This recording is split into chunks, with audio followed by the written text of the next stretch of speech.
Creed replied to you? Oh, he did, huh? Okay, here's the thing with Creed is, I know he takes a lot of pride in the games that he plays and likes to be kind of the most well-renowned celebrity gamer. I mean, but you have to be able to take the L when you have it. I mean, Creed lost in the year of 2016, and in this game? In this game, I thought you were fighting the computer. I didn't know he was actually playing. I know. It was, and I thought you even thought maybe it was one of those old combo fiend tricks, you know, where you actually go behind the curtain. No, Creed actually showed up, and I give him props for that. He paid out of his pocket to take a flight, rent a car, come down to CEO just to play Street Fighter because his pride as a YouTube gamer was just that high. But the thing is, and this happens with a lot of WWE folk, they think they're actually better than everyone else. That's just like a natural thing that happens to these guys. They can't understand and accept that there are people in other places of the world that are better than them. And their fans even too, they build them up like they're something special, but they're really not. And in front of all the fans around the world, his fans, my fans, new fans that have never seen us play before, he got exposed. And the thing is, it sounds like Creed wants a rematch. I don't know how it's going to happen. I don't know if this connection would be favorable for anyone right now if he was in America. Not online, no way. Right. But I mean, I'm open to it. I mean, the thing is, I've gotten better at this game. It's not like I've gotten worse. I didn't move on to play 5 minutes of the next new game that came out just to bump my viewership. You know what I mean? I'm not trying to be cool that way. I'm playing what I like, and I play Street Fighter. And we're going to play Super Nintendo after, too. Or Super Famicom, anyway. So, Creed, just let it go, man. We're friends. I can let you do your thing. I will admit, you're a better YouTuber than I am. You really are. I only play the games that I like. You just play everything. You just like, you kind of whore yourself out to every game that's out there. Me, I stick to what I love.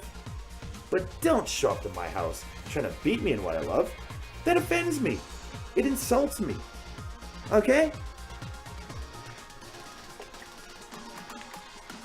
Back to the game. Woo. I'm glad I got that out of my system. It bothers me a little bit, you know? I mean, would some... People don't understand the work that goes into fighting games. I know. They think you can just pick it up and win. No. I know. Think about some goofy, foreign Dragon Ball Z fan saying, hey, I'm a bigger Dragon Ball Z fan than you, so I bet I can beat you at DBZ Fighters. Or DBZ Fighters, or Dragon Ball Fighter Z. What would you say to them? How would you feel? I wouldn't say anything. I'd just be, come on over, let's play. Exactly. But deep down inside, you might... I mean, you should feel the right to be insulted. Because you've put in the work. Yep. And not only that, but you put in work for the community. Creed, did you see what I not just did? Have you not seen what I've done? I was Cody, for God's sakes. I put in time to be part of this commercial, and where were you? I didn't see you creatively putting input into this commercial. I haven't seen you do anything for Street Fighter, for Capcom, for anything. Whether it be Street Fighter, 30th Anniversary Collection, Marvel vs. Capcom Infinite. Where have you been? You haven't done anything. I'm Cody. I'm the mayor. Creed. Anyway. You have anything lined up with him? No, of course not. I'm just, it's open invitation. That's the thing, is like, you know, Get him on, tell him to come to Japan. We both live in different worlds, and sometimes he does come to Japan, right? So, like, why not? Next time, set it up on stream. I would love to. I would love to.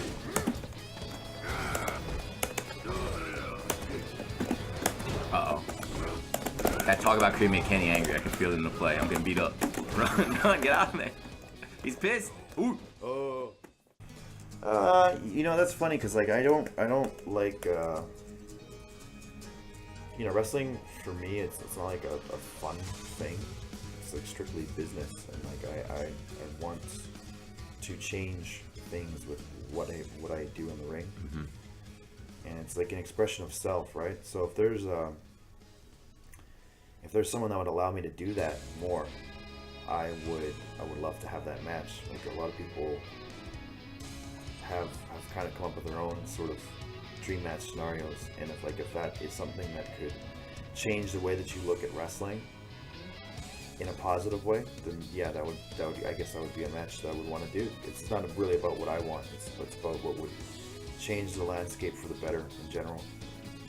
So, like, you know, I'd love to finally wrestle Xavier Woods, you know?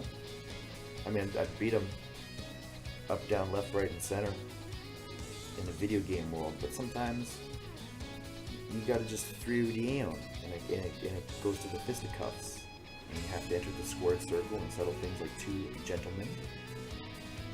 So that, I mean, I could see that being a great one. I could. You'd have to find neutral ground, though. Exactly. Do it in Europe or something. Yeah. And then, you know, a lot of people have said that the match with AJ would be something people want to see, or even Seth Rollins or whatever. And of course, a lot of the matches that people want to see are things that can't happen easily, like because of contractual obligations and such. So, yeah. Anyway, I'm guessing, you know, that would be the one. And thing is, like, I would, if it was ever at all possible, I would try to make it work. Even if it meant having to go and jump through a lot of hoops on both sides, because it's not about me, or it's not about even them, or it's not about lining my pockets with more money because it's considered a dream match or nothing like that. It's just, I still don't think we're quite there with wrestling and the way people look at it, and you know, it's more accepted now, but I still think to a large degree it's not even close to as appreciated or respected as other sports. And I mean, that's fine, I can understand why, but you know, a lot of sports athletes are getting asked to do, you know, different various forms of media and all that. Like, you know, you have here in Japan, you know, a lot of baseball stars, whatever, and they're in beer commercials, yeah, all that type of stuff, and it's like, okay, you know, like, yeah, I get it, baseball, it's pretty huge, right? But there's so many other types of sports and sporting heroes and people that have good messages and people that are legitimate athletes, or even better athletes, and are better role models even. And I do think wrestling can get there with the right people, and I think that those types of matches where it really eliminates borders, that's what could do it and take it to the next level, just to show like, hey, this is top level wrestling, and then people will see it and go, wow, you know what, this is really good. I'm feeling something. Yeah, I get it. It's a show and it's sports entertainment, but at the top of its level, it's really in a league of its own.